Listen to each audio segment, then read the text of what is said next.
New defense comparing to what Baylor did last year?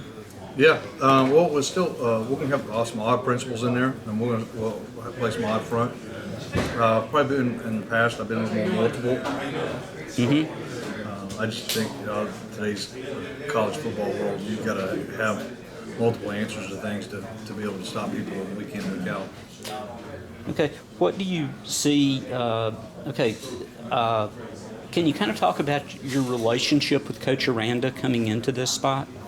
Yeah, I've known Dave for a while. I'm gonna say 20-some years. Always been somebody. The last 20 years, I enjoy talking ball with. Learned a lot from him.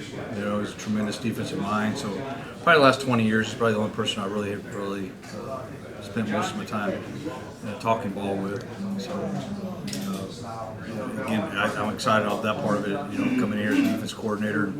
You know, you got a guy right down the room. You don't need to get on the phone with anybody. If they need help with something, an answer to a question, I mean, I can just walk down the hall and tap on the door, and I can get an answer pretty quick. This is the kind of question Smoke answers better than asks better than I do. But what was your initial reaction when you got the call to come here? I was extremely excited. Yeah, very excited. Obviously, one to two as one. I was extremely happy for him. And obviously, he got the job. An opportunity to run his own program, but extremely excited that he picked me to come along with him. Okay, now you got to replace 9 starters. What are you seeing from the guys that are here now? Yeah, well, one, I think the previous staff also did a very good job of recruiting. So we've got some inexperienced players defensively right now because we lost 9 starters. But some of the cupboards are not bare. You know, some of those young kids are extremely talented, exactly what you're looking for. The tone's been set here.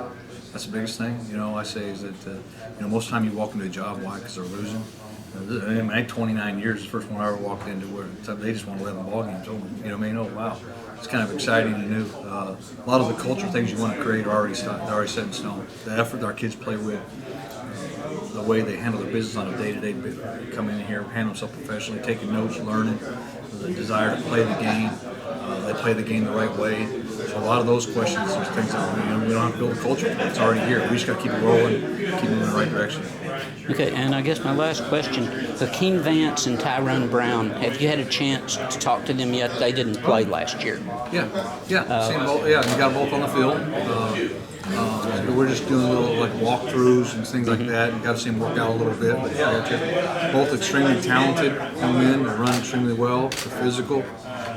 We're going to obviously have to make sure they get involved in this thing early as possible in the spring. Okay, and they're ready for spring ball to be unrestricted? Yes. Okay. Yeah. Rod, Dave Aranda seems to be his fire burns in his stomach, although sometimes you can't tell on his perimeter. Yep. Are you the opposite of that? Are you kind of like the guy that even keels in?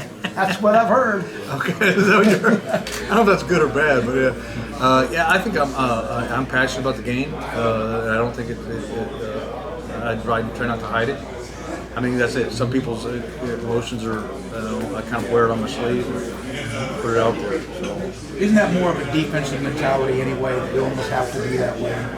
Well, I mean, hey, obviously Dave's he gets it done. He has a totally different way of communicating with kids. It's tremendously effective the way he does things. I probably am a little more emotional in that part of it.